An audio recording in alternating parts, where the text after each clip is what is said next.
she says,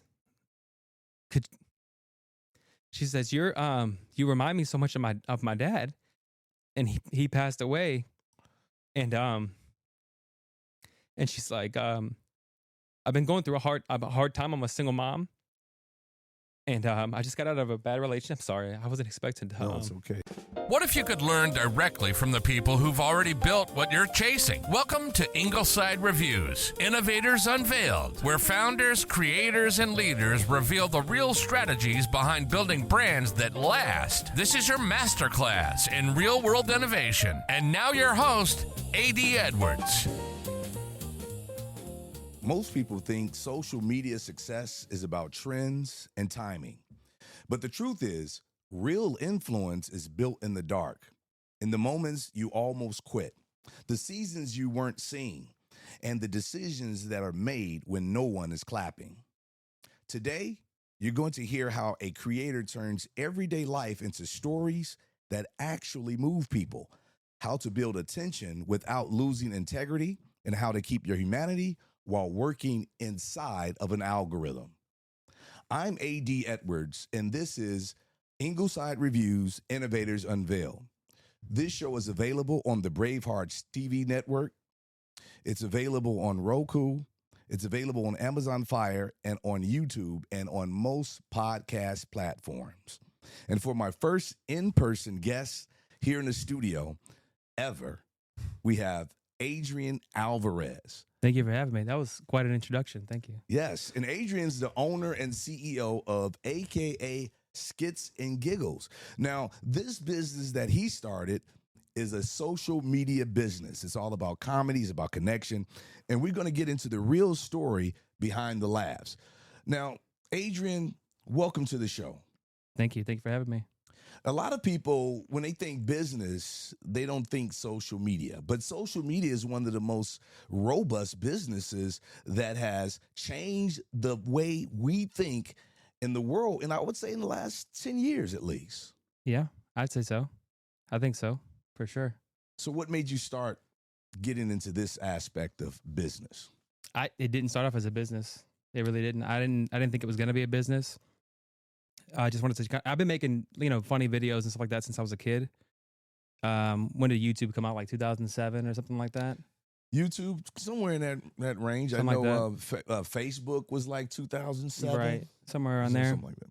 And my family, we had like a camcorder, and me and my cousins would all hang out and stuff like that. And we'd make these little videos, and we always wanted to put it on YouTube. But my parents and his parents were like, "No, y'all are too young to be on YouTube. You can't." Really? Yeah, you can't put that on YouTube. But we would always just make the little videos, and then as I got older, everybody else stopped making videos, but I just kind of kept going. I remember during like the Vine days, I tried to hop onto Vine, and then everybody moved from Vine to like YouTube and Instagram and stuff. Vine was the one that you had to do something within like 60 seconds or something. No, right? 6 seconds. 6 seconds. Yeah. Wow. 6 seconds, and that died because that platform didn't want to pay the creators to be on the platform, and so a lot of the creators, they left the platform, went to YouTube or because other places. It's a business. Right.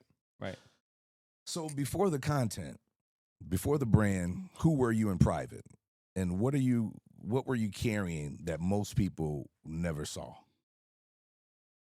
Well, I mean, I think I try to portray myself the same way. I mean, I play a character, in the videos, but I try to portray myself the same way on or off camera. I know that sometimes, like when you get in front of a camera, like your nerves get there and everything, but over time, you can kind of develop like how to be yourself, and that's hard. It's kind of hard to kind of find yourself in front of a camera, but once you find that groove, then it kind of starts to really work, I think.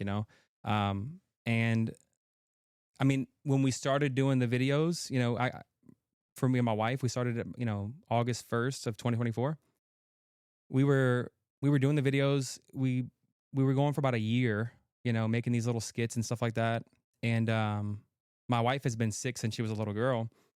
She has kidney failure. She has FSGS, which is a condition that causes scarring inside the kidney and stuff. And she's had 2 kidney transplants. And the only reason I'm bringing it up is because she's been dealing with that her whole life. But when we started doing these videos, right about a year in, right before we made the 1 year mark, the videos just started doing really well. We started kind of figuring this out and started getting to a groove. And at that same exact time, you know, her health just like took a nosedive. Really? Her transplanted kidney started to, you know, she went into renal failure. And, you know, I guess that was a challenge kind of behind the scenes. Like, you know, kind of challenges behind the scenes. I would say that that's a challenge that happens behind the scenes that, you know, that we deal with. Now we've tried to bring that into the videos, you know, kind of share that with the audience. What was the response like? At first, you know, I was going to stop. Like, she went into kidney failure. She had to start dialysis. She went to the hospital, and we hadn't made a video for like 2 weeks, which is like, at this point, was the longest time that we were away from making content. We were always making content, like almost, you know, when we first started, it was like every single day we had a new video, but it was at least weekly. And when she got really sick, you know, we stopped making videos. We had to deal with her health, but we didn't say anything to anybody. And I was just thinking to myself, like, I probably stopped doing these videos and, like, you know, just tend to my family, tend to my wife, make sure that everything's gonna be okay. And I talked to, you know, my parents and you know, my wife and everything, and just friends and family. And they were like, no, don't stop. Just keep going. Like, you guys are doing so good. Like, don't stop. Just, you know, keep rolling with it. And what was the response from your audience when we shared it? Yes. Well, my parents encouraged me to share it, and when we finally did, I was so shocked. I was just like so impressed and so shocked to see like the overwhelming amount of like love and support that we got from the audience. You know, people were asking us to you know, to get a PO box so they could send us stuff, and you know, they wanted to like try to, you know, send donations or whatever to try to help cover expenses. And so I was never expecting that to happen. Honestly, you know, we didn't expect to share that part of our life. But when we did, I mean, I didn't know how it was going to be received, but it was just received so well, honestly, by the community that we built. We're going to talk a little bit more about that later on. When I ask about who were you before, because these videos are popular and you're pretty funny. Thank you. So before the camera was around, was this who Adrian was? Was he a funny guy? Would you find yourself in situations that I mean, I think I was funny. I don't know. I don't even know if I'm funny now, you know? You're pretty funny. Well, thank you. Yeah, I've always been, you know, in school, I was getting in trouble for like, you know, being the class clown and like never taking things seriously, you know? So I'd say so. I think that I've always kind of been like the funny one, or trying to be funny one, you know? See the funny in different situations. Right. Do you use comedy? I know friends who will be in certain situations and it's like definitely serious or something. Right. And they'll crack a joke and it'll break the ice. Kind of break the tension. Make people feel comfortable. Were you that type of person? I think in certain situations, I think it's, you know, depending on the situation, like sometimes it's just not appropriate, right? Right. But, you know, I think there's always a way that you can try to bring laughter and joy, even in a situation that's difficult, you know? So what was the earliest memory that would explain your sense of humor, and where did you get your sense of humor from? I'd probably say my dad, honestly. Really? Yeah, my dad's always been like a joke. My dad says all the time, he goes, dude, if they had YouTube when I was growing up, he goes, I would have been like, you know, a really, really big hit, you know, because he was always cracking jokes and stuff. I remember when I was a kid, we would go to like these parties, you know, they'd have like a baby shower or like a wedding or something like that. And my dad would like he had this Dennis Rodman mask. And so he had like the green hair and the earrings and like, you know, everything. And he would wear this mask. And he would just like go into this big group of people and try to like make everybody laugh, like, you know, just crazy, just stuff like that. And there was times that we would go to like, you know, Walmart or like a store, and I remember he had this little like fart machine that you can hit with a button, and then he realized that the frequency was the same on his key remote as it was with the remote that came with the little fart machine. So he would go and put it in his back pocket and then like just go stand next to people and press the button. Just him and his friend Barry. It was he's kind of like my uncle, but they would just go do that in public. And there's no cameras. Like they're just trying to make themselves laugh. Like there was literally no camera back then. It was just they were just doing it because they thought it was fun. You know, and they thought it was funny. And so I think a lot of that comes from my dad. You know. So listening to you, your dad was a big influence on you. When did you feel that you could also make people laugh? When did you realize that you could make others laugh? I don't know. I have no idea. I think that I've always been kind of quick-witted, like in conversation. Like people say, "Oh, you should do stand-up or whatever." Like I don't know. Like I've never done that, but I know like in conversations, just like in a group when people are talking, I'm usually the first one to like make a quick connection and like kind of throw in a joke. You know, not always the right setting or whatever. Like we might be somewhere kind of serious, but I'm always trying to like find a way to make people laugh. And I started I think around maybe like my early teens, maybe like I don't know, maybe 12, 13 or so, like that. I remember, oh wow, people are kind of laughing, and I was like, maybe they're laughing at me, Right. Maybe they're like, they think that I'm dumb or whatever, And then like later on, I started like, oh no, they laugh at what I said, like they're laughing think with me. Yeah, they think that I'm funny. I'm like, oh okay, so, yeah, I never really thought about that actually. I never really thought about when it started. So sometimes, and we're gonna get into the business aspect as Sure. well. But we like to get a little background on the guest when we first start. Mhm. Sometimes comedy, or humor rather, can be used to protect a person.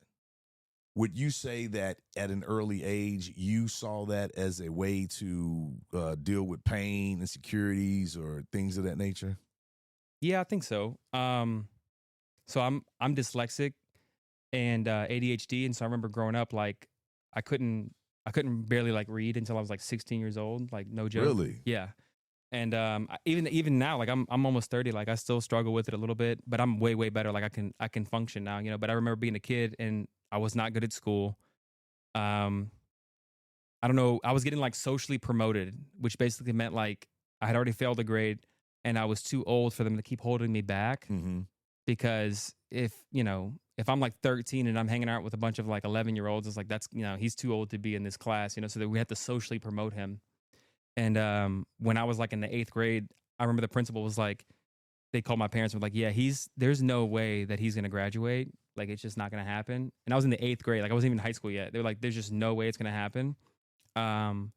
But he's too old for us to hold him back, so we're just gonna continue to like socially promote him, because Really? yeah. And so I think in a way I've dealt with like insecurities on like wondering if I was smart enough to do certain things, or like if I was capable enough, Mm-hmm. And I think the humor, or maybe like the the humor side of things, maybe was just like I never thought about. I don't know. It's a good question, because like maybe it was a way of me like trying to show that there is something that I can contribute, because I'm not super capable in these other aspects, like academically or whatever. That's an interesting question. Yeah. So the reason I bring that up, because when you talk to comedians, or you see documentaries, and we think of these people as if they're funny all the time. They're always Right. cracking jokes.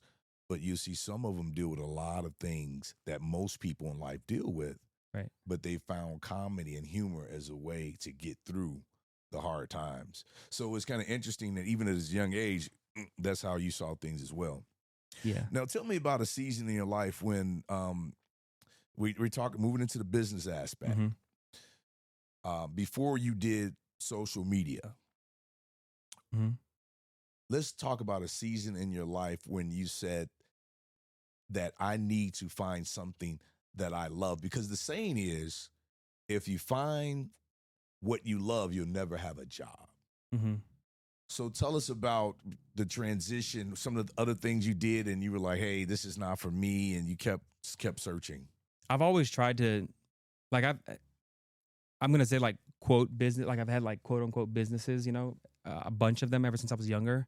And I think it stemmed from the fact that I felt like I wasn't gonna be able to have a good job, due to my lack of education or whatever, And so I was like, well, if I can't work for somebody, I know I'll be able to like work for myself. I know I'll be able to do something for myself, because and I think that just came from like like the insecure part of myself or whatever. But I remember growing up, my dad had a tile company where he would do tile, and from a young age I'd work with him, and then as I got older, I started working with my uncles in construction,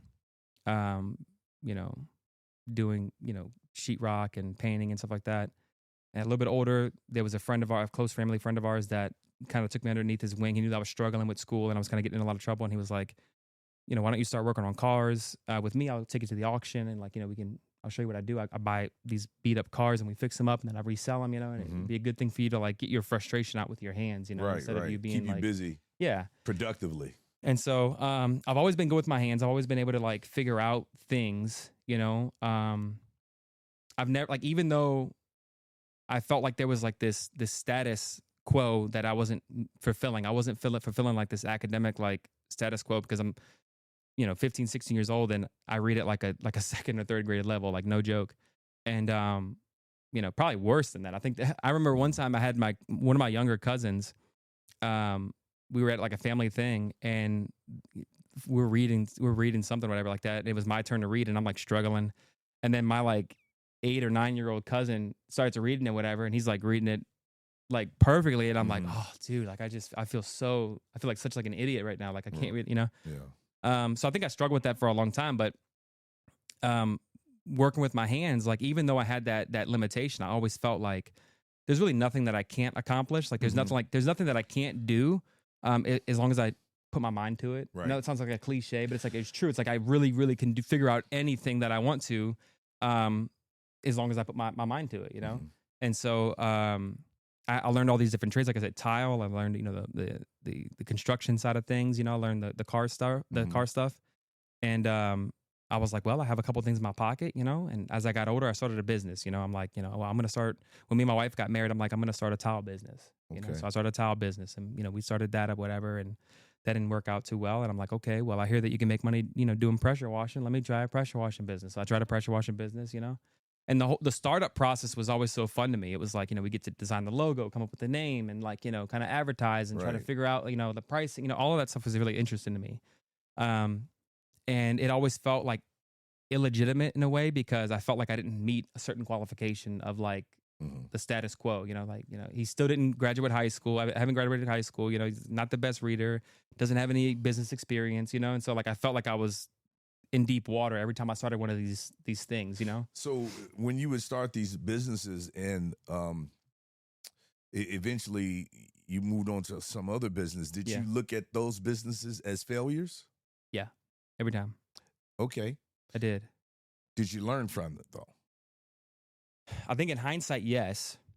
I think now I can look back at that and say, yes, I definitely learned from it, And at the time, it just felt like a failure. At the time, it felt like, I started this thing, I put a lot of money and time and effort into this thing and it just didn't work out, or I got burned out, or I realized once I got into it that I didn't love doing this thing. I didn't love this, business that I had created, whether it be tile or whatever else. Because the best part about tile is when it's finished. Right. The worst part about tile is doing it. Yeah. Your hands and knees and, your fingers are all, they're wet and then they're dry and then, they're splitting and you're getting blisters and it's like your back hurts at the end of the day. And so I was like, man, this is not I don't want to do this for the rest of my life. I don't want, So when you figured out you had these businesses and it's like, it was an idea at the time. And then as you progressed doing the business, you eventually said, I'm not happy doing this. Yeah.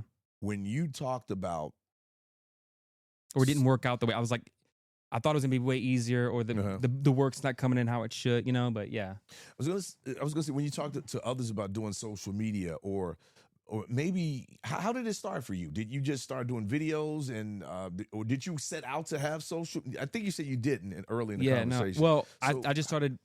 My wife actually got on TikTok, and I wasn't a big fan of it. I was like, Yeah, I would scroll every now and again, but I was like, it's such a waste of time. Like scrolling is such a waste of time to me. I was like, oh man, I don't know.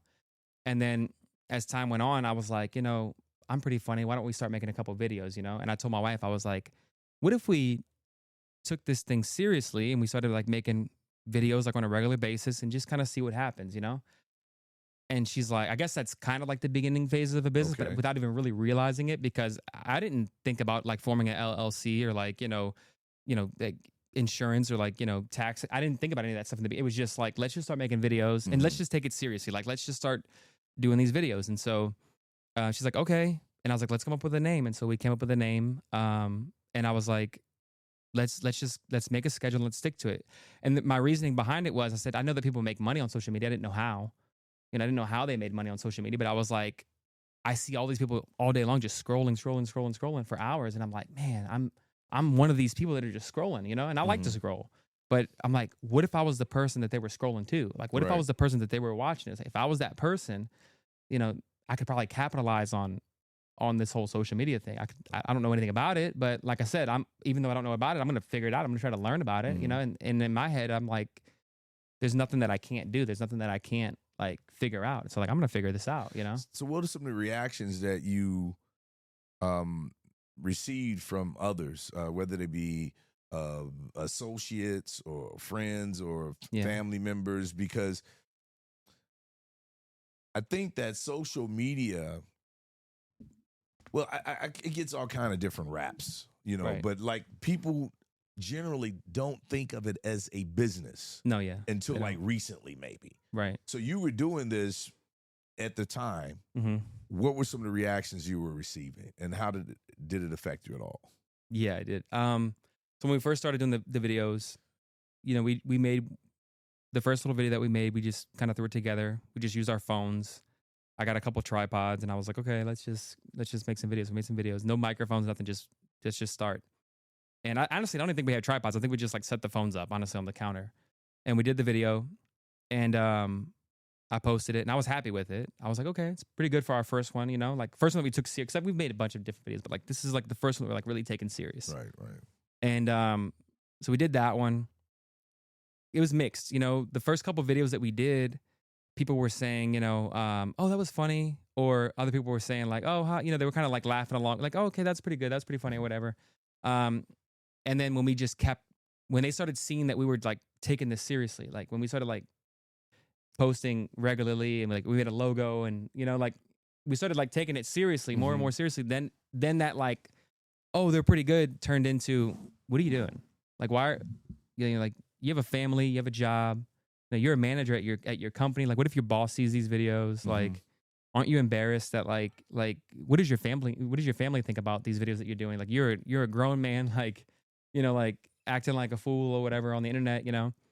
And I remember thinking like, wow, I didn't think about that. I thought like these were just kind of fun or whatever, but maybe I am too old to be like making these videos. Like maybe it is childish. Maybe it is like, you know, not what I should be doing with my time. You know, maybe I should be like trying to, maybe I remember a suggestion was like, instead of you making these videos, maybe you should just get like a second job. You know what I'm saying? Like use your time that way. You know, like obviously you're doing this to try to make more money. So like, why don't you just get a second job instead of like making videos and they're going nowhere? Because the first, you gotta realize the first couple of videos my question was like, how many followers did you have? Like 200. I mean, like friends and family, 200 followers, I think, at the time. Okay, so that's when they were saying stuff like that. It was just like, you know, in the beginning, 200 followers and family, friends, and acquaintances and stuff like that. And we just started making these videos, and I was like, man, when you first start posting, you're happy if you get, you know, 100 views, 200 views or whatever, you know? Yeah. And so we're getting 200 views, and I'm thinking to myself, I'm like, wow, I have 200 followers, I'm getting 200 views. That's basically my entire following. That's pretty good. I didn't understand really how it worked, that maybe not every single person was really watching, you know, they might not be as active, you know, on social media, and then I started learning about how things can go up like to the For You page or whatever, you know, it's like, I was like, oh, wow, that's pretty good. Like my entire following is basically watching these videos. And then like the number started going above my following. I was like, wow, even more people are watching what we're making. That's pretty good, you know? And I just saw it as a positive. Every video, I was always trying to like improve or do something better and see that number grow. And is this when the talkings, the conversations or comments from others start to change as you grew, as your audience grew? It didn't start changing until there was explosive growth. Yeah. That type of talk was still around for a while. Okay. You know. So what kept you consistent? I think that I had a vision, and I believed in myself that I was like, no, I think this can actually really work. Because like I said, when you first post a video, you're getting, you know, I have people that ask me all the time, like, you know, how can I help? You know, how can I get better with my videos? You know, I'm only getting like 40 views or like 100 views or whatever. Like, how can I grow? And they ask questions, and so I try to help people out whenever possible. But I remember that. I remember what it was like to get like 40 views, like 100 views, get nothing. Nobody's watching. Nobody notices all the work that you're putting in, you know? And in that time, it just looked silly. It looks silly. It looks like, what is this grown man doing behind the camera, acting like a fool, and nobody's watching? Like, it's not going anywhere. I mean, for 5 months, like, you know, like, so was there a time that you almost quit? Many times. It happened multiple different times where I thought I was going to quit, you know? But like in that time when things were barely starting to kind of roll and started to like pick up and make progress, I just always thought like, well, we're a little bit closer. We're growing a little bit, you know? And in my head, I was like, if we get to like 10,000 followers, this would be great. Like, our whole lives are going to change if we get to 10,000. I don't know why in my head I was like, that's the number. If you get to 10,000 followers, that's going to be great, you know? But 2 or 3 months in, our views started going from a couple hundred to like 1,000, then 2,000, then 3,000, 5,000. Then we hit 10,000 views.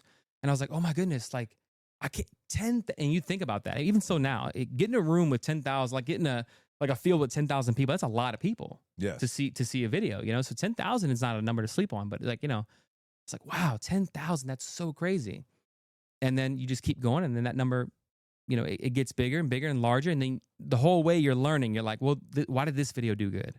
You know, why did this video do as good as it did? And I try to break down the video and study it. I study the analytics. I'm like obsessed about like, you know, the first couple hours watching the numbers and everything. And just little by little, that number kept growing and I just kept getting more and more motivated. That chatter never stopped, you know, in the beginning, especially, you know?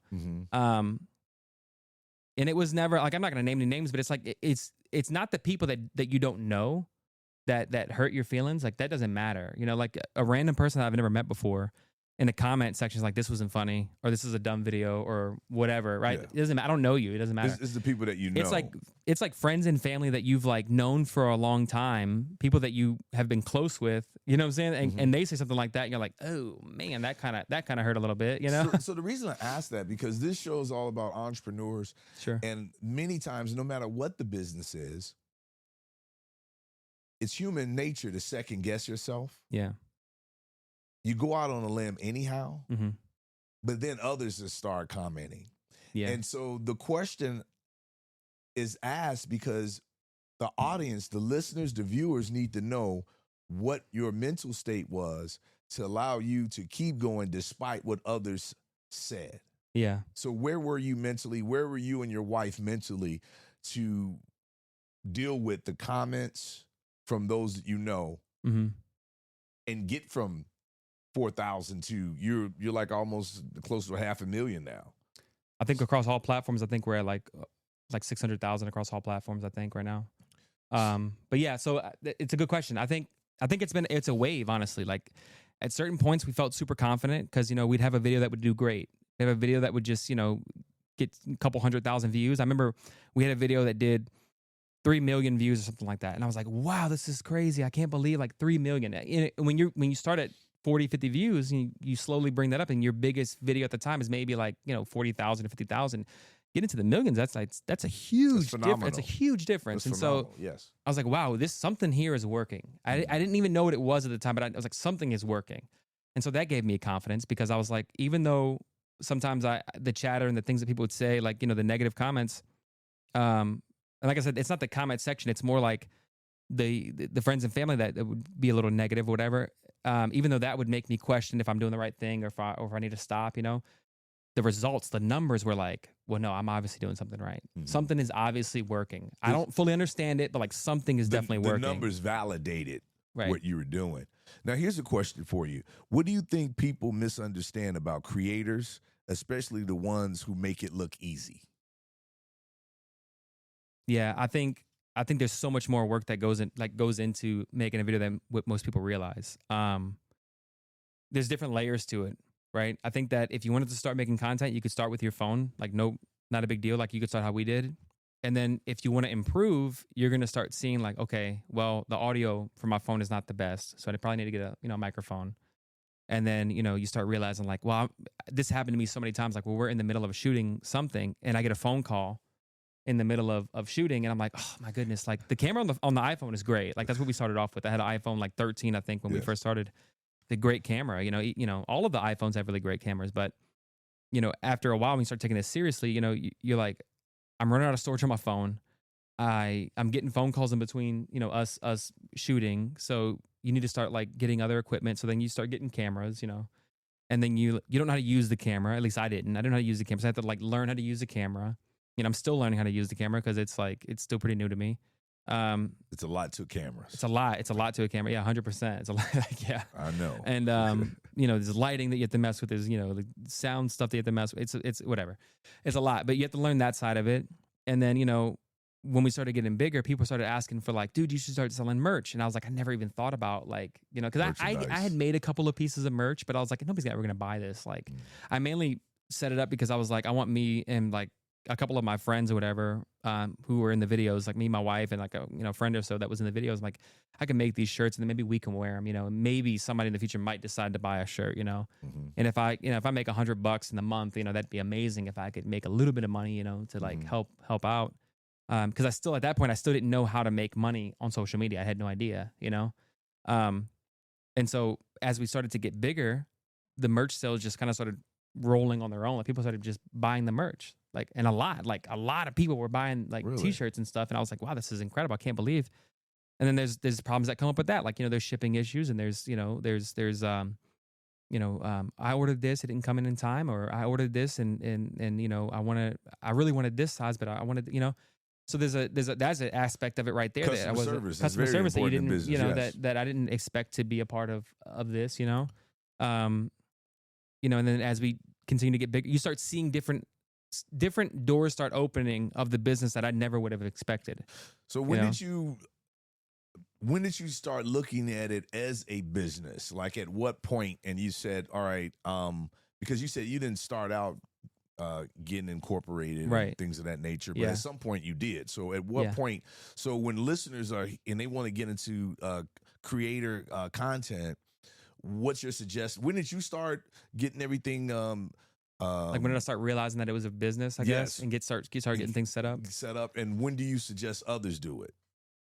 Yeah, I mean, all I can speak for is like myself. So like myself is like when we started getting a bunch of, you know, t-shirt sales and like we saw hats and t-shirts, sweaters and stuff like that and hoodies. Like when we started selling a bunch of that stuff, I was like, I need to like probably like keep records of this stuff for like taxes and, you know, like exactly. I probably need to like figure that out. Right. And then we started getting monetized on like TikTok and Facebook and, you know, a couple other platforms. And I was like, when those checks started coming in, I was like, okay, wow, this is actually real. A lot more than what I thought. Because like when you first get monetized, like I didn't know what to expect. I didn't know what it was going to be like. It's not like it's not immediately life changing, you know.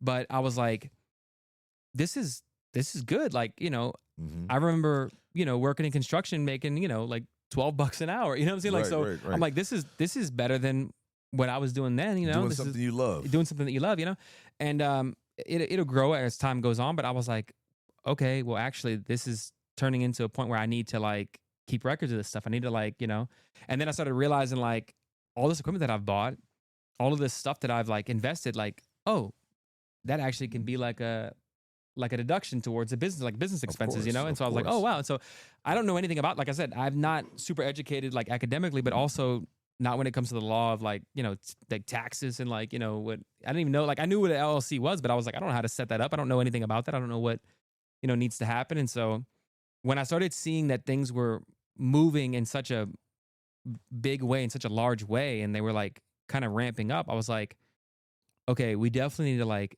figure out like, what is this? Like, what are we doing here? You know, like we're selling merch, you know, we're making money from, you know, the views that we're getting on these different platforms. You know, we were averaging at a point, like, you know, I don't know, like, I think like 15 million views a month on like Instagram, and like, you know, I think on Facebook, just this past month was like, you know, almost like 40 something million views on Facebook or whatever. And so I'm like, you know, those checks, they start to come in and you're like, wow, this is more than I make at my job. This is actually like not just twice, it's like three to almost 4 times as much as I make at my day job. Like, okay, this is like, if I'm getting a like a W-2 from my employer, like I need to figure out what to do with it, you know? Yes, and so definitely. I might be a little bit late to the party, but I literally set up an LLC like, I don't know, 3-4 months ago. Okay. You know, I had to learn about it. I was, you know, watching YouTube videos. I'm asking friends and family about it. YouTube University, everyone. YouTube University. 100%. Asking, you know, people about it, like what kind of LLC do I need? How do I like? It's limited liability corporation, but like, is that all I need? Like, how do I file it for taxes? Do I do an S corp? Do I, what I'm saying? Like, there's All those different questions. and I didn't know, so I had to just ask people who have experience and then learn. Do you think that some people, like you said, that's what happened in your case? But do you think that if someone wants to become a what do we call these influencers now, or I content guess creators? Content creator, yeah, maybe. Should they? I don't like influencer because it sounds like I'm showing you guys like makeup and like bags and stuff like that. Like buy the, like that's not like really what we're doing. I want you to buy the t-shirts, but like I'm not trying to like But I think content creator maybe. Content creator. Yeah. Do you think they should start? Would it be an advantage, you think, to set that up before they start, or should they just start doing it? I think it depends on where you are. I mean, if you were where I was, because when we started, I didn't even mention this, but like when we started, we were so incredibly broke. Like we had nothing. Like me and my wife would go to the Dollar Tree and buy groceries, which I didn't know. Like I didn't even know that you could buy groceries at the Dollar Tree until I got that broke, and then I was like, we got to find groceries somewhere. Like and then we ended up realizing that you can buy beans and rice and like canned meat, which is horrible, by the way. But buy canned meat and beans and rice at the Dollar Tree. One of my favorite quotes, Adrian, author Ash. Start where you are, do what you can, and use what you have. Yeah. Something along those lines. Something like that, yeah. It may not be the accurate quote, but it means do what you can with what you have and just get going. Yeah. And things will happen for you. Now, what is the difference between content and truth for you, and where's the line you refuse to cross? I think, so I play this character in most of my skits. I didn't start off playing this character, but, I remember our backs were kind of against the wall and we were like, this content stuff has to work or we're going to have to probably stop doing it, And so it was kind of a Hail Mary to start like using this accent. I felt like at the time, I didn't know how it was going to be received to use that accent. I felt like maybe people were going to be offended by it, because, not many people know, but I am Cuban, but I do like this Hispanic accent. I do Theo Papi's voice, right? Yes. And so I was like, I don't know if people are going to think that I'm making fun of Hispanics or what, but, I need to do something. And I told my wife, I was like, this is going to be our Hail Mary. Like, either this is going to work or it's not. And so our backs were kind of against the wall. We were having a bunch of financial issues. We were just having a bunch of problems going on. And I was like, let's just try it. So we did our first one like that. And it just really, really worked. And so when we started making that content, it's a persona, it's a character, right? So it's hard to, like, when you say like the line between like truth and content, right? Well, I try to bring truth into the content by, sharing stories that I've grown up with, as like growing up in a Hispanic household. My wife is Mexican. And so like we try to like bring up these like stories that people can relate to. They live through it as well. Right. They're super relatable. So we try to, do content that revolves around that. But you said a line. I think that's an interesting thing. Like I have a line that I don't want to cross. And the line that I don't want to cross is like, I try to make sure that all my content is clean. Okay. I do that for a lot of different reasons. Like for one, I don't think that you have to be vulgar to be funny. Mm-hmm. I don't think that it's necessary. I think that you can be funny. There's a lot of really great comedians that are clean. And I don't think that I feel like if your excuse to not being clean is it's too hard or whatever, what I'm saying? I was like, I think that there's a way to do it. I think because I think that we're doing it, but also, so that's one reason. But if you even think about it, like now that we are a business, like you think about it from the business side of things, think about advertisers, right? Mm-hmm. If your content is more risky, adult, like risque or like adult leaning, like you have a lot more like adult language or like even like adult content or whatever. Yeah. Where maybe the outfits are a little provocative or whatever, right? Advertisers may not want to steer clear from that. They want to steer clear from that because they have a code of ethics that they want to adhere to as well. If they're a family friendly company, they're not going to really want to deal with content creators who are known for being, kind of out there and, and so from the business side of things, it's like, it's actually really smart to open up your audience to a wider range of people, not only, advertisers, but also a wider range of people, like people who enjoy the more adult or the more mature content. They can still watch my stuff. There's no restrictions on my stuff. So the people who are above 18, who like, or adults or whatever, who like watching the videos where there is a lot of, maybe, more adult language, or, a little bit more, provocative, dressed people in the thing, whatever, there's nothing stopping from those people from watching So you my get both. content. You get all the audiences. But the people who do that more of those more adult style content, they're restricted to only a certain age group. Exactly. The kids can't watch it or whatever. And so our age group is really wide. Like we have kids, 8, 9 years old, sometimes even younger. And I had a lady reach out on Facebook, and she says, I think that I'm your oldest fan. I'm 89 years old, and I'm a big fan of your, and I was like, wow, so we have a huge range of people who watch the content. I think that's smart if you think about it. Like, that's beautiful to have a huge range instead of just a small limited number.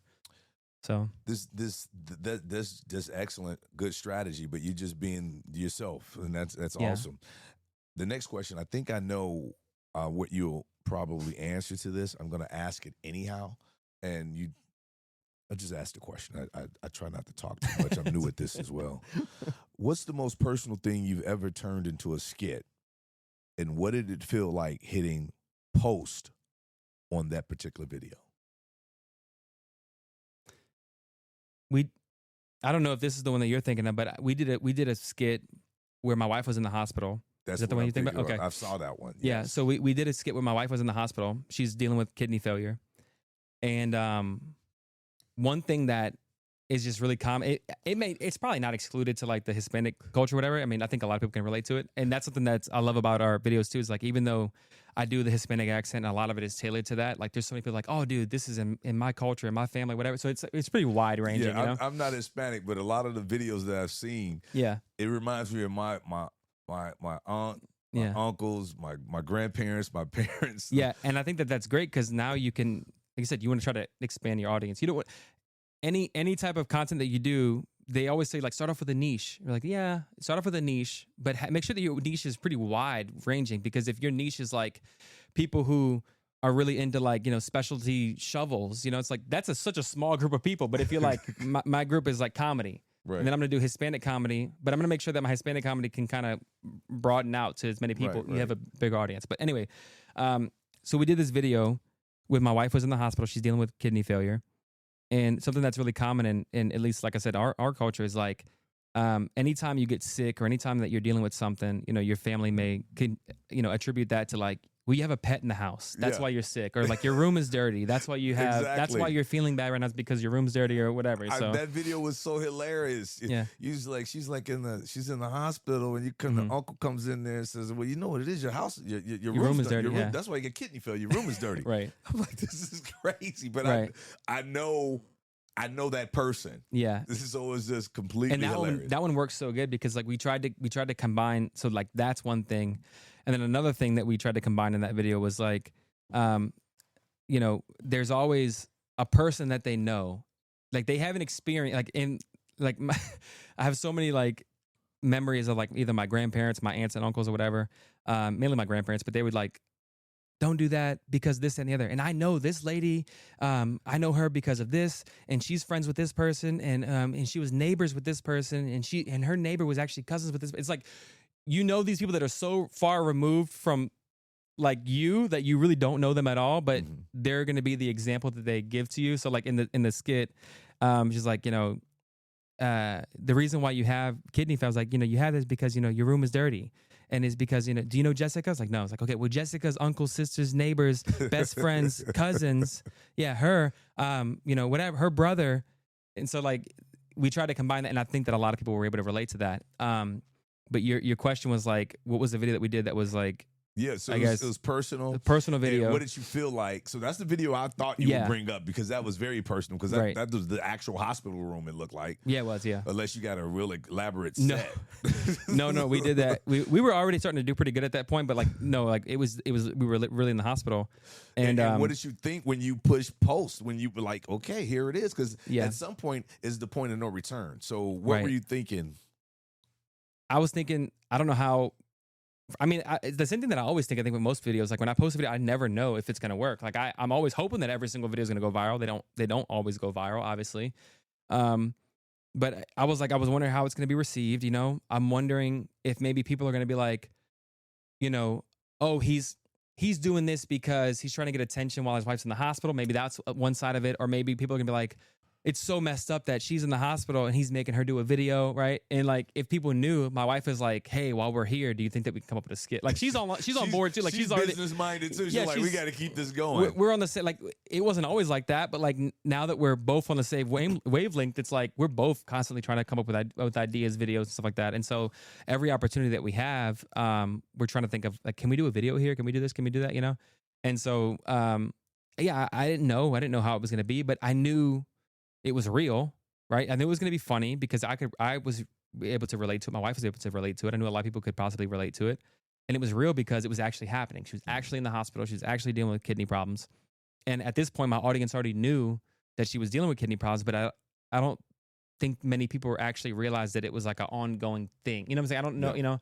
And so what we did is we did the skit, and then, you know, what we started doing that I didn't expect to really work is like we would do a skit, and my goal is to try to make her laugh, you know, try to make myself laugh or try to like make her laugh, you know. I see you guys break character, or Right. what do you call it, like on SNL when they laugh and they're supposed to keep a straight face, Right, but you they kind of break character, yeah. you break character and you keep rolling.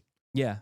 So you try to make her laugh on purpose, or you Yeah, just I tried to. No, like my goal, and I'm doing these videos, like it's harder. It's super, like in the beginning, it was a lot easier.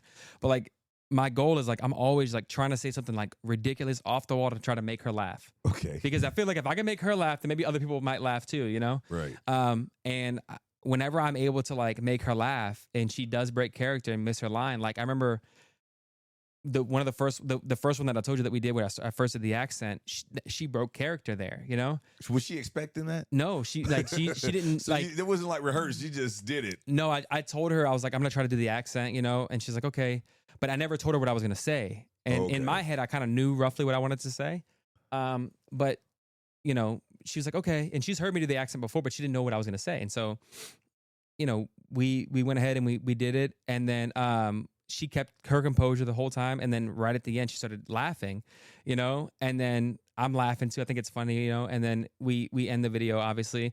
And then she's like, hey, I'm sorry. Like, I hope that it was good enough. I hope maybe you can cut out the laughs or whatever. I said, honestly, I think it's kind of funny. Like, I think it's kind of funny, like, to see you break character or whatever. I said, and honestly, it might help me out in the comments section because the people who don't know that I'm Hispanic, like, they definitely know that you're Hispanic, you know, that she looks way more Hispanic than I do, you know? So I'm like, it'll at least kind of like ease the blow off of me if she's into the joke, you know what I mean? It doesn't seem like I'm making fun, you know? And I was like, well, I was like, it might help out in the comment section, but I also just thought it was really funny.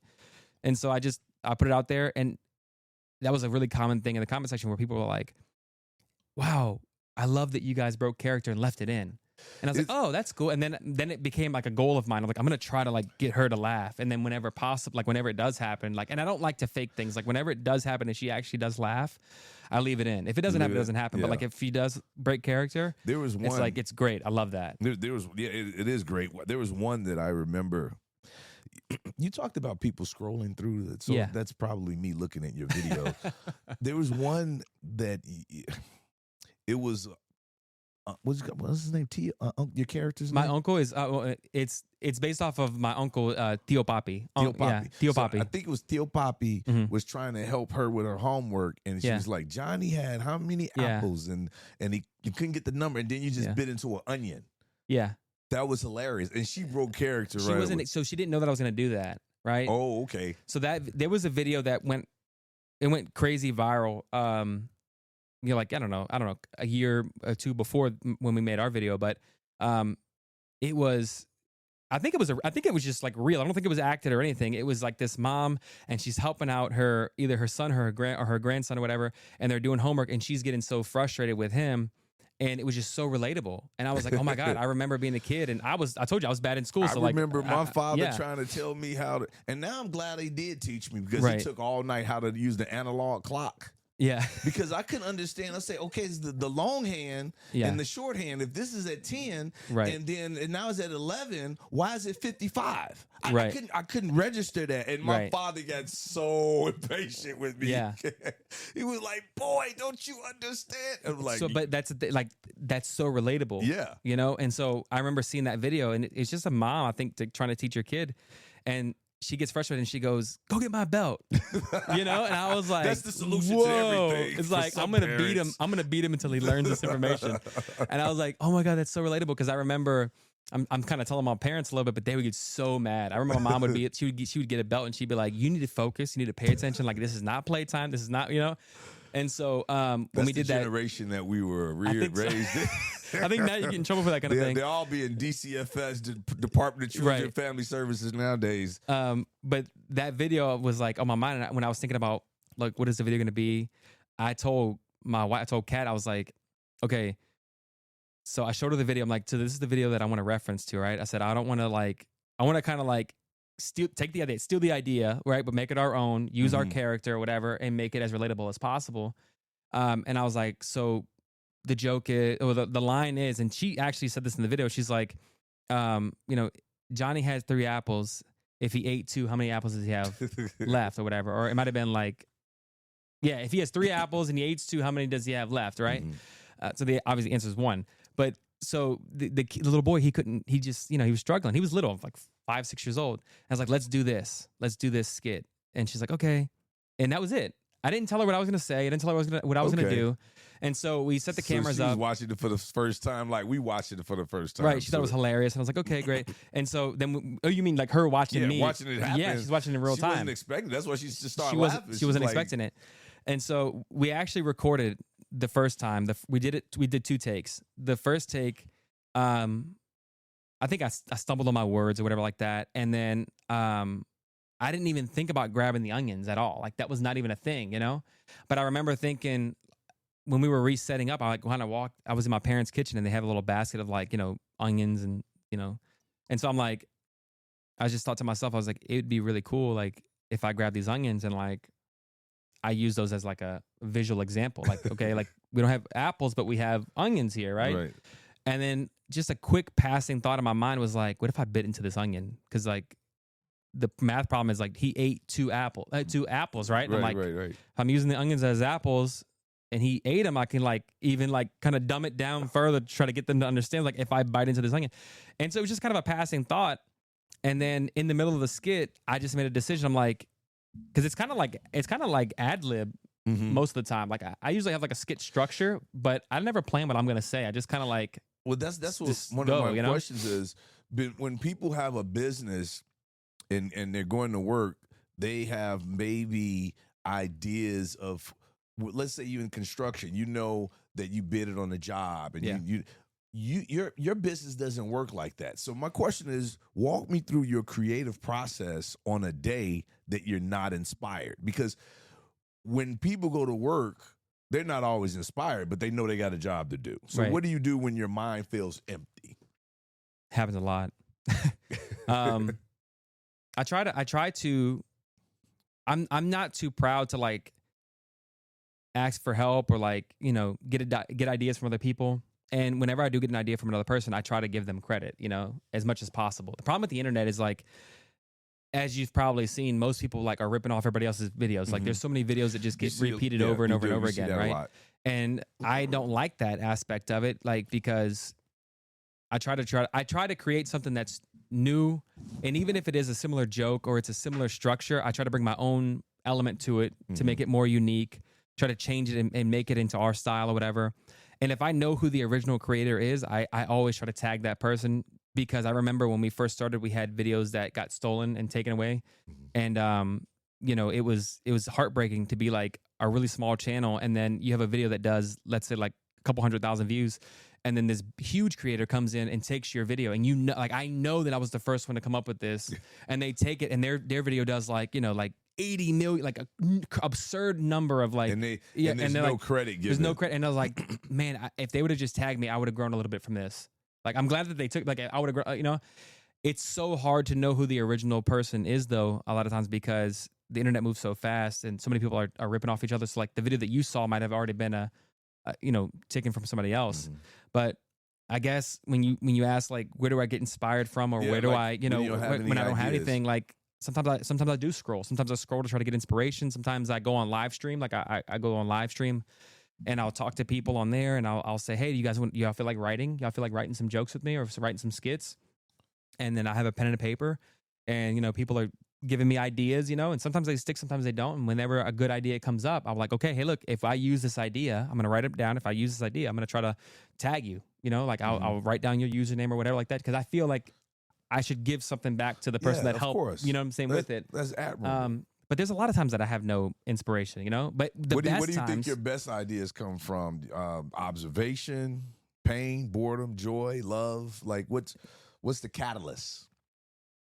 I don't know. Like that onion video that we were talking about, like that one, I knew the idea because I thought it was a funny video, and I was like, if I could make it more relatable, like as far as like being Hispanic, trying to put my own little twist on it, make it more unique. And then I put the onion thing in there. That was like an on the fly thought, like I thought of it. I was like, okay. And I just made it like a kind of an impulsive decision. I'm like, it's going to really, really like suck to bite this onion, but I think it's going to be funny and I think it's going to be good. And so like, I just made a split decision in my mind, like in the middle of the skit. I didn't even know I was going to do it, but I was like, I'm going to do it. As I grab the onions and I rip it open, I grab it and I'm showing it like that. I bite the onion in the middle of the skit. And she wasn't expecting it, so she breaks character, and she's trying her hardest to keep it together.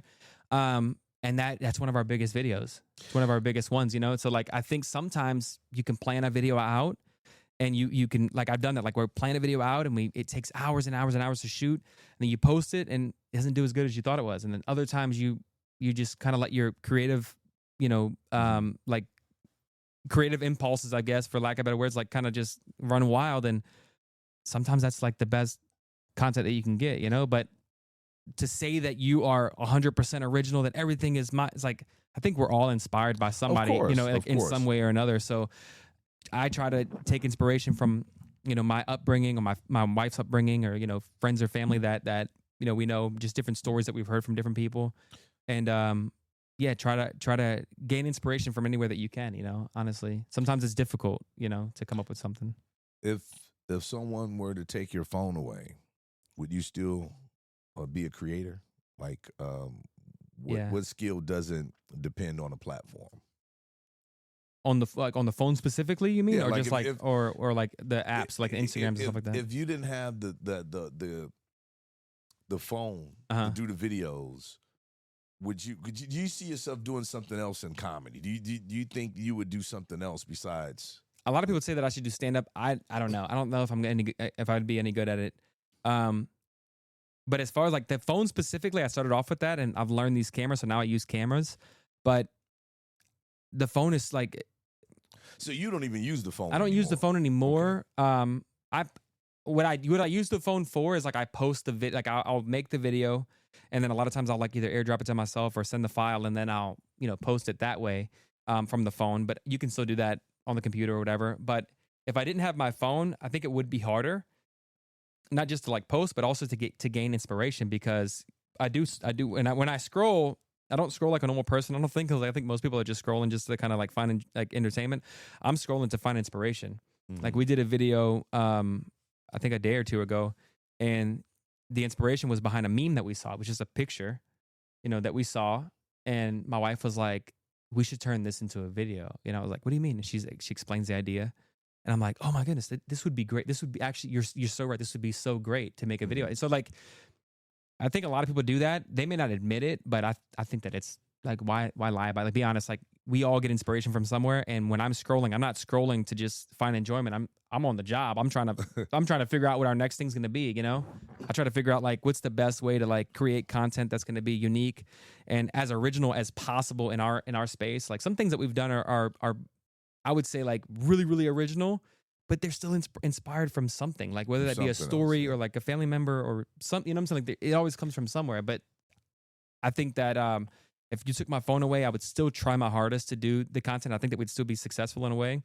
But it definitely would be more of a challenge, What do you think your audience need from you, and what do they want from you, and how do you manage that?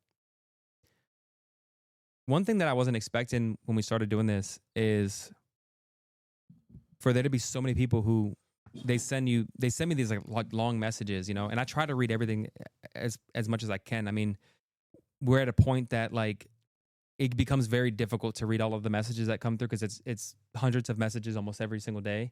And so, it's hard to get to everybody, but we really do honestly try our hardest to like try to read everybody's like messages if possible. And sometimes I don't always reply, but I try to read everything. And I was never expecting people to send me these long messages and them saying like, you have no idea like what I've been going through in my life, or like, you know, what we've been experiencing as a family or the challenges or whatever, and watching your videos has like put a smile on my face. And we're so inspired to see like, you know, your wife is going through kidney problems, and like, you know, y'all still try to find a way to like make yourselves laugh and try to bring joy to other people. And that's amazing. And it's like, I was never expecting to have that kind of impact, because when we started making, we were just trying to make ourselves laugh and just trying to make some funny videos for friends and family. Like we didn't expect it to get to this. Laughter's the best medicine. I say that a lot, but I think it's true. I think it is really true. It's kind of, sometimes these cliches are like, they're there for a reason. They're a little cheesy, you know, but it's like, they're true a lot of times. They really are, you know, it's like, so I think that I was never expecting people to have that such a deep connection, you know. Like when I started doing this accent, I was worried that people were going to be offended, you know. I really was. I was worried that people were going to be like, "Oh man, he's just making fun of Hispanics," and it turned out that people were like, "You know, my dad passed away 3 or 4 years ago, and you sound just like him, you know, and the things that you're saying remind me of him, you know." And I was like, "Wow, I never expected that, you know, like." You remind me so much of my uncle, and we were so close, and he passed away or whatever like that. And he would say some of the same stuff that you're saying, you know, and it's like watching your videos kind of like bring me back to like my time with him, you know? And I kept hearing people say stuff like that. And I was like, oh my goodness, like I wasn't expecting this, you know? And I remember one thing that we started to do that was different. Like somebody suggested it. They were like, you need to get a Cameo. You know, I don't know if you're familiar with Cameo. I think that's the app where celebrities or you do custom videos like for people, right? Like, you know, exactly. Well wishes and anniversaries and stuff like that. And I started looking into Cameo, and I was like, Cameo takes a cut, you know, like they take a cut, and then the people have to pay ahead of time, and then like you're kind of on the hook for the video, like. You can't approve or deny the videos. Like whatever they send in, you know, have and to like, do it, huh? I mean, I think there's different, like you can reject certain things, but from what I read, at least like from what AI told me, and I could be completely wrong. So I apologize if I'm wrong. AI is wrong sometimes, people. I'll tell you, dude, it's definitely wrong sometimes. It's a big help though. We can get into that too, but it's a big help. But I started looking into Cameo, and I was like, I would like to do something like that, but I don't want to use Cameo. I think that if I did it on my own, it would be better. And so I just posted on my story one day. I was like, hey, listen, I wear these glasses in my skits, and so like I put the glasses on my nose, and I did the accent, and I was like, if you guys wanted to doing, you know, a custom video from the Tio Papi, you know, let me know, because I can make a custom video for you. Maybe you're graduating or something like that. I don't know. And so I did the accent, you know. So if you guys don't know, that's the voice that I do. But I did that, and I was like, not expecting anybody to reach out and be like, yeah, I want a custom video. You got a great response though. And I got so many people that were like asking for me to do videos. And a lot of it was like, you know, my son's in college, and, you know, I want to just, you know, tell him that I'm proud of him or whatever. So could you just say that, you know, you're proud of him or whatever, and do your Tio Papi thing, and tell him that he needs to clean his room, or you're going to whoop him with the chancla or whatever, you know? And so I'm like, okay. So a lot of those were like that. And then one of the requests that I got, and it broke my heart. Like my goodness. Really? Yeah. Because like one of the requests that I got, and I'm charging people for these. These are not free. Like, you know, like this is a business. Like, so like I have a Venmo, and I'm like, hey, it's going to be $50 for this custom video. It's going to be like 2 minutes, you know, 2.5 minutes or so like that. Like we're going to figure out a script together. And once you approve it, like I'll send you the link to my Venmo, and you send over the funds, and then I'll work on your video. You know, I have like a little structure set up. It's kind of crude, but I have it set up. It's a legit thing that we're working on. Right. And so I get a request, and this lady wants me to make a custom video for her. And whoa, I was not expecting to get a little emotional, but she says, you remind me so much of my dad, and he passed away, and she's like, I've been going through a hard time. I'm a single mom, and I just got out of a bad relationship. I'm sorry, I wasn't expecting to. No, it's okay.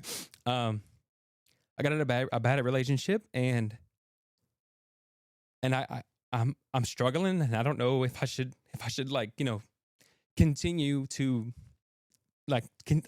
She's basically hinting at the fact that she's like, you know, kind of questioning and taking her life. I don't know, and she goes, could you just if my dad was alive, he would just tell me that I'm doing okay, and that I'm a good mom, and that he's proud of me.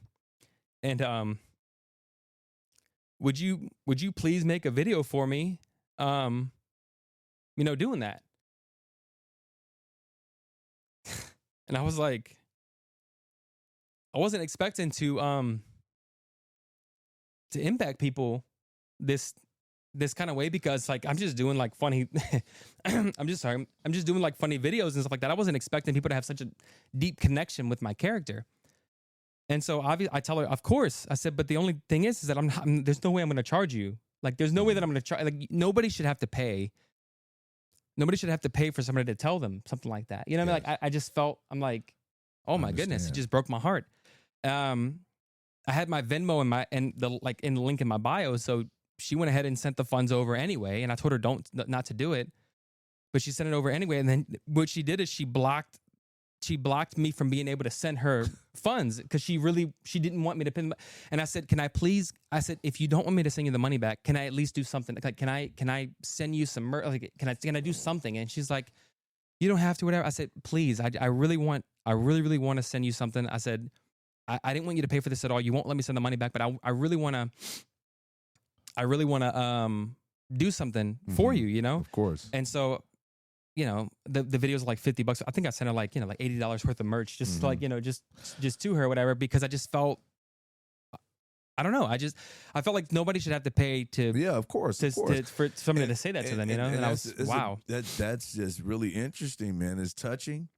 But when you started out doing videos, you never thought the impact that you have. Not even close. And so like stuff like that happens, and I'm like, I don't know how to navigate this. I don't know how to deal with this, And so I hit record, and in the video, and when I'm making the video for it, I start to get a little choked up in the video, because I'm understanding the gravity of like what I'm doing. Yes. And I'm like, wow, this has such a bigger impact on people's lives than what I ever could have imagined. I didn't think that it was this serious. I really didn't, but it is, apparently, Yes. Social media, entertainment as a whole touch people in many different ways. Let's switch gears for a little bit. Talk about business again. What is the most important business decision you ever made that nobody would see in a highlight reel when it came to being involved with content creation?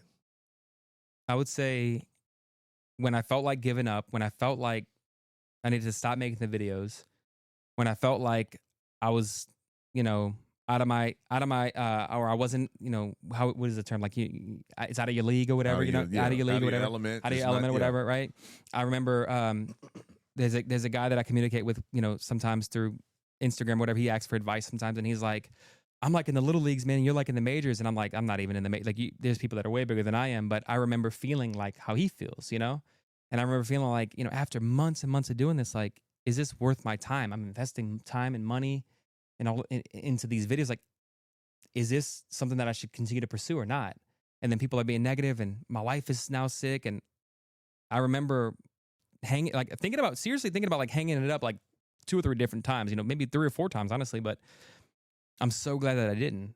And I'm so glad that I didn't let those negative comments or those, insecure feelings or whatever, like convince me to stop doing what I'm doing, because,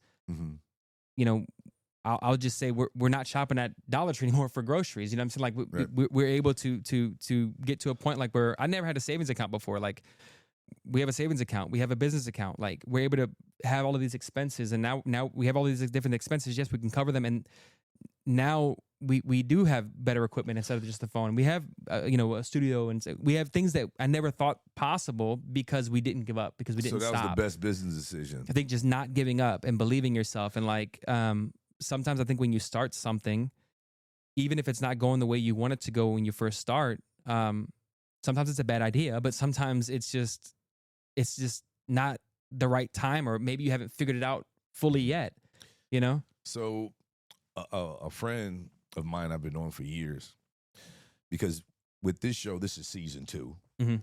And he says, well, in season 1, you interview 20 people. What's your takeaway? And I thought about it, and I would have to say it's been two things that I've noticed from every guest on the show. Mm-hmm. One, they don't view mistakes as failures. They view them as learning lessons. Yeah. And two, they don't stop. Yeah. So it's not always the smartest. Right. It's not always the most connected. It's not always the most talented. Right. And this is in sports. This is in Yep. whatever arena. It's the person that does not quit. Yeah. And so it's interesting that you would say that's the best business decision you've made. They just don't stop. Don't You stop. didn't And I stop. mean, in this space, I know it's different because, like you said, not many people know that this is a business, and it's still kind of a relatively new business. But in this space, personally, the way that I feel is like, and it could be with any business, I'm not sure. Maybe this is something that when you've spoken to people or whatever, they've had a similar take. But I feel like you need to be obsessed about what you're doing. Oh, definitely. You need to be obsessed about what you're doing. Like, I'm doing these videos, and it's like, you can't have in the back of your mind, oh, these are kind of cringy. That's what people said to me when I started. If I believed that, I would have second guessed myself even further. And you know what I mean? When you look at the Mr. Beast in Yeah. the world, when you look at there's this YouTube channel my wife loves. She's been listening to these guys for years, and I think in a conversation we had, Yeah. Before the interview, you mentioned this channel that you used to watch, and they have a whole business. They have a crew. My written link, is that it? Yes. Yeah. This is a business. Yeah. This is a business, and a lot of the things that they do are kind of weird. Right. Yeah. But it's funny. Mm-hmm. I mean, I saw Mr. Beast. He made a pizza on a construction site, and he used the roller, the flat roller. He used the mixer, with that you put the cement in, they put out the cheese and these are crazy things. But these guys are having the time of their lives, and they've been going.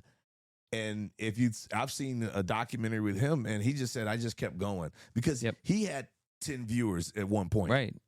No, 100%. I mean, yeah. And that's the thing. If you look at that number, you're going to be so upset, when that number doesn't grow right away. Right. Right. You just think it's not working. You think it's not working. And people ask me all the time, they're like, how what should I do? How can I get better at making content and stuff like that? And I usually tell people, I was like, why do you want to make content? Like, what is your reason for making, like, why? So why do you ask them that? Because I feel like your why is more important than the result, right? Like, if I ask somebody, why do you want to make content? They're like, oh, I want to be rich and I want to be famous. You know what I mean? And I just, whatever. It's like, okay, it could happen with those being your why. I don't see why not. But if that's your why, if it doesn't happen right away, right? Right. You're more than likely you're going to want to give up on something that's not working, right? But if your why is, I want to make me and my wife laugh, and that's why I'm making these videos. I want to try to make people laugh, and I make people laugh all the time. Like I'm known as the funny friend, that apparently cries on a podcast, or whatever. But like, I'm known as the funny friend. That was funny. Okay, I'm known as the funny friend that people, I usually like tell jokes and stuff like that, and so I'm like, I would do this. I would try to make people laugh either way, if I'm in front of a camera or not. If this was a business or not, and I didn't think it was a business at the time, but it was like, I'm always going to do this, right? So I tell people, like, find out what your why is. Like, what is your why? Why are you doing this, right? If your answer is, I want to be rich and I want to be famous, I don't think it's going to work out for you, honestly, because when it doesn't happen right away, you're like, hey, this doesn't work, I'm going to give up, right? But if your why is, I love to make people laugh, or I love to educate people on, like, I can tell you how complicated cameras are. Like, if you want to make if you know about cameras and you love cameras and you want to make a whole channel about cameras, and you'd probably be super successful about it, especially if you're passionate about it. That's your passion. If that's your thing, right. And so if you love to do that thing and you do it no matter what, like, nobody's going to put your hand to the fire or whatever, like make videos on camera or start using your camera. No, you're going to do it either way. Do it anyway, yeah. I'm going to make jokes either way, when it's appropriate or not. I'm just going to, that's just who I am. So, like, if that's what I'm going to do either way, why not try to make content around that? Why not try to make that, right? And then sometimes your why changes. Like, my why in the beginning was because I just want to make people laugh, and I want to make myself and my family laugh, and I want to have fun. And the secondary thought was like, well, maybe we'll get big enough, and maybe we might make, a couple of t-shirt sales, or maybe one day in the future we might get monetized, But that wasn't the main reason. It was it was a potential that might happen, but the main thing was we just wanted to make people laugh. And I became so obsessed with the process, you know, and I fell in love with the process of making videos, right? I fell in love with like writing jokes, and I've never been good at school. So like writing, that sounds so crazy. Like I would physically write jokes out. I write skits out or whatever, and I never thought I was going to do that, you know, like write things like that. But like I love writing a joke. I love when we're in a conversation talking about a video, and it's just like you can just kind of feel it flowing, and there's like this flow state that happens between either me and my wife when we're talking, or like me and a friend or somebody else, and we're just like we can visualize the video before it's even been shot. Nobody's grabbed a phone, nobody's grabbed a microphone or you know, a camera, nothing, but we're just explaining it, and I can tell, like you can see it in your brain, I can see it in my brain, like we already know what this thing's gonna look like, basically, right?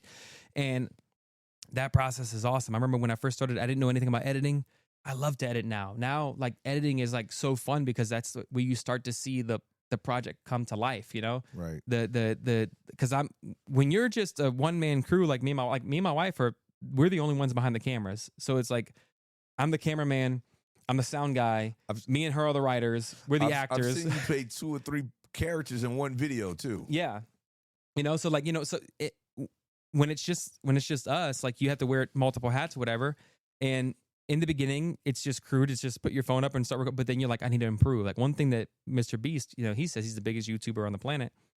One thing that he says is like, when you're starting out, you know, you need to try to make your next video better than your last. And I remember him saying that. I was like, wow, I never thought about that. He's like, it doesn't matter how many views you get, but if you've improved, you know, and you keep going and you don't stop, when you look up, you're going to have like, you know, 100 videos, 200 videos. And I was thinking, 100 videos? That's crazy. 100 videos? Like I think we have like 200 and something, you know, that we've made, you know? And I was like, wow, like when you first start off, it sounds like this huge mountain. But if you fall in love with the process, it won't feel, it's just what you're doing. It's what you're doing. It happens. What's that Adam Sandler movie where he says, I think it might be Hustle, where he tells, there's a quote in the movie where he's like, it's a basketball movie, you know, he's I don't know, did you see this one or no? I haven't seen this. Okay. It's pretty good, but he's like a basketball coach, and he's talking to this kid, and he's like, the kid's like, man, I'm not as talented as those guys. They're better than me, whatever, you know? And Adam Sandler says, he goes, obsession beats talent every time. He's like, don't you know? You don't want it enough. If you wanted it enough, you'd be practicing, you know? If you wanted it enough, you'd be doing it right now. Obsession beats talent every single time.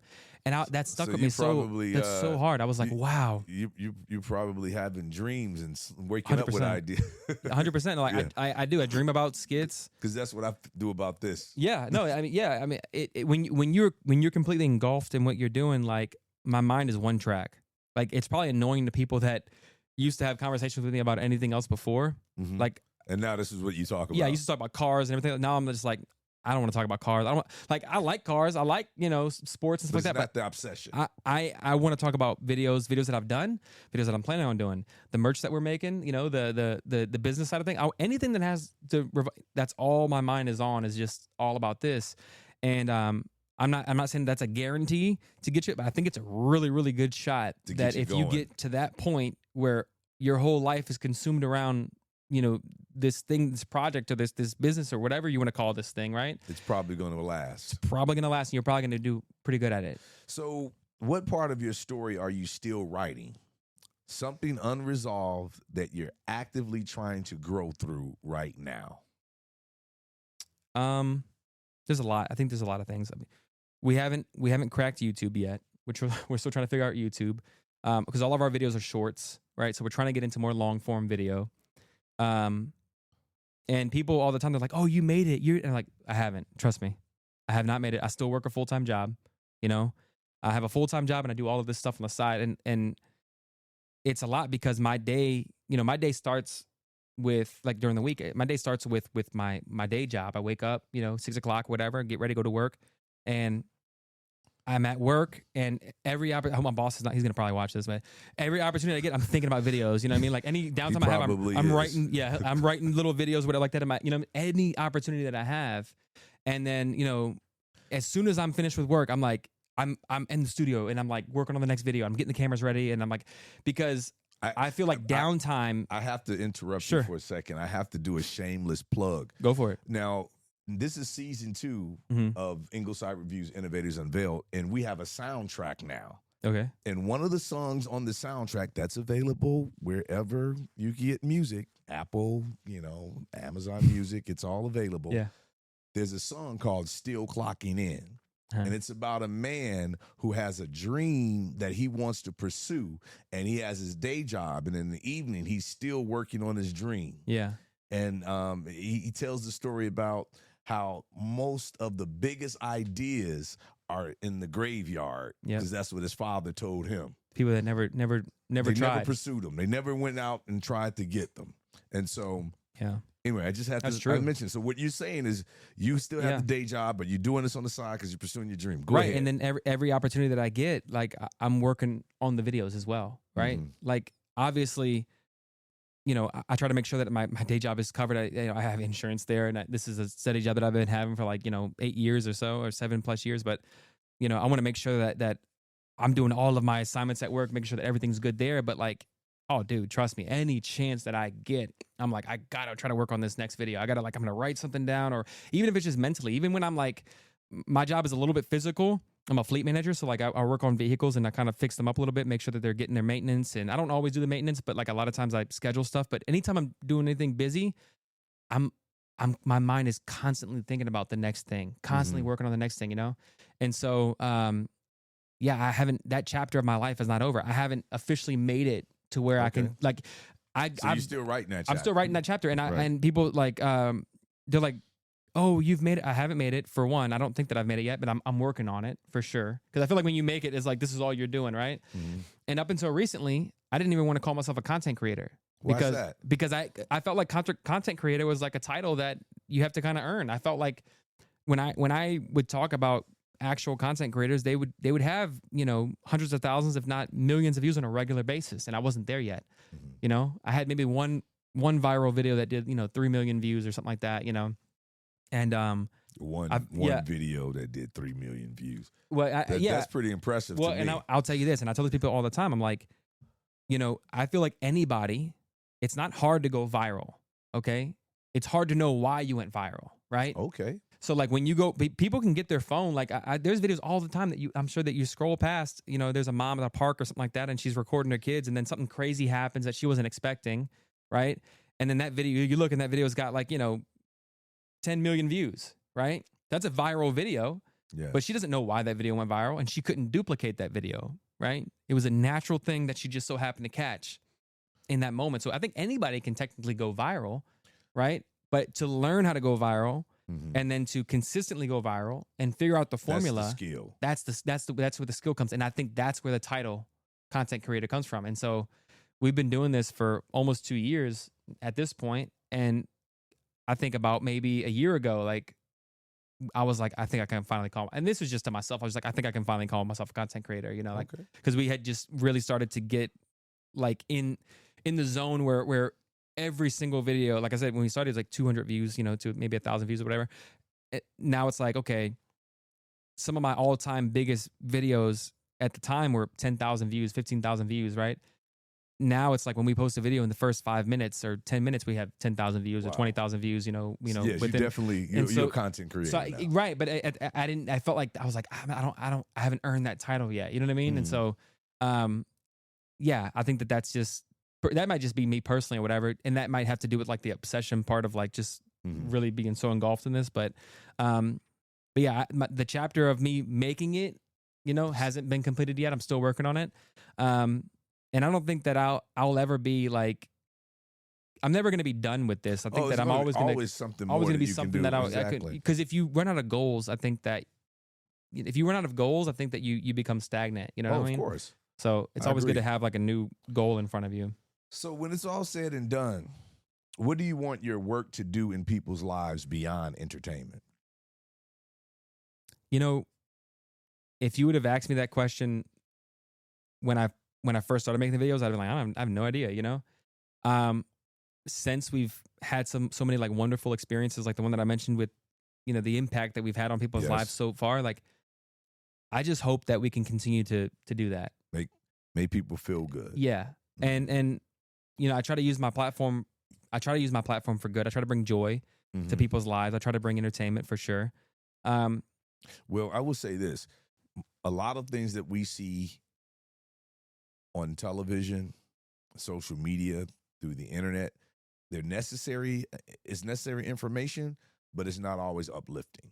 Oh, yeah. And so when you come across somewhere that you can go to and you can watch and feel good, that's always a plus. Yeah. So I think that's a great thing. Here's your last question. Sure. It's the signature legacy question. Mm-hmm. If you could leave one message for the version of your audience who feels unseen, broke, behind, or forgotten, what do they need to hear right now, and why are you the one to say it? I think that I would say, if you feel like one day I'm going to be somebody, or one day it's going to work, or for one, I think that you're somebody right now. I think that because that when we started, the lack of confidence that I had in the beginning because of education, or whatever, that went away only because I started to realize that I didn't need to be more than the person that I already was. You know what I mean? Like, sure, you learn new things and you get better, but I felt like I was out of my element or whatever. I really wasn't. I was just, I don't know. I wasn't where I wanted to be. I knew I wanted to grow. Mm-hmm. And I knew that in my mind, I was like, one day I'm going to be somebody. One day it's going to work. One day it's going to happen, whatever. It's like, why one day? Why can't I just tell myself, like, no, I am the person right now that is going to make this thing happen? Like, I realized, I thought when I was younger that somebody was going to like leave me an inheritance of like, millions of dollars or something like that. Or like I was going to find like some like long lost uncle, like Mr. Deeds or something like that. Like, now you're a million, now you're really wealthy. That's never going to happen. Nobody's going to come in and save your day. Nobody's going to come in and be Superman and like save you. If you want to get out of your situation, you want to get better, you're in charge of that. You have to do things in your own life to try to push yourself forward. And if the thing that's holding you back is, I don't think that I'm good enough, or I'm not somebody yet, you are. You can. And if you're not there yet, why not make yourself become that person? Mm-hmm. I didn't know anything about cameras. I didn't know anything about social media. I didn't know how to turn this into a business. I learned that stuff, and I think that if you're there in that spot right now where you don't have any money, you don't have any know-how or whatever, but you know why you want to do the thing that you're doing. And I think this can translate to just business in general, maybe, definitely for content, but like business in general is like, if you know that you want to do something bigger, just get started. It's going to be ugly in the beginning. It's not going to work how you think. You're going to have so many different things that come up that you weren't expecting.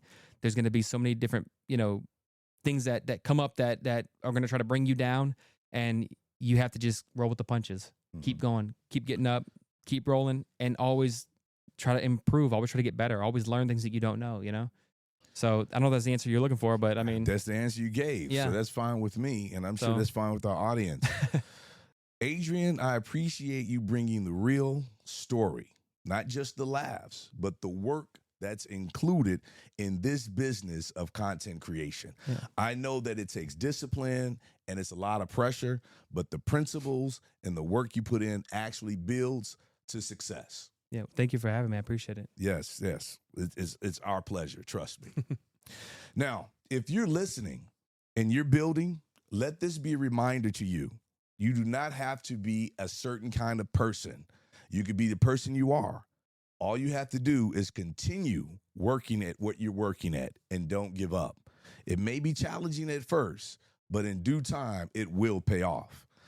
Now, this was the inaugural episode of season 2 of Ingleside Reviews, Innovators Unveiled. To watch Ingleside Reviews, Innovators Unveiled, you could find us on Bravehearts TV, Roku, Amazon Fire, YouTube, and all major podcast platforms. Until next time, keep innovating, keep creating, and never stop unveiling the innovator in you. I'm your host, A.D. Edwards, signing off. This has been Ingleside Reviews, Innovators Unveiled, hosted by A.D. Edwards. For more conversations with innovators and business professionals, follow the show on your favorite podcast app, subscribe on YouTube, watch on the Bravehearts TV network, and visit innovatorsunveiled.com to learn more about the show and upcoming guests.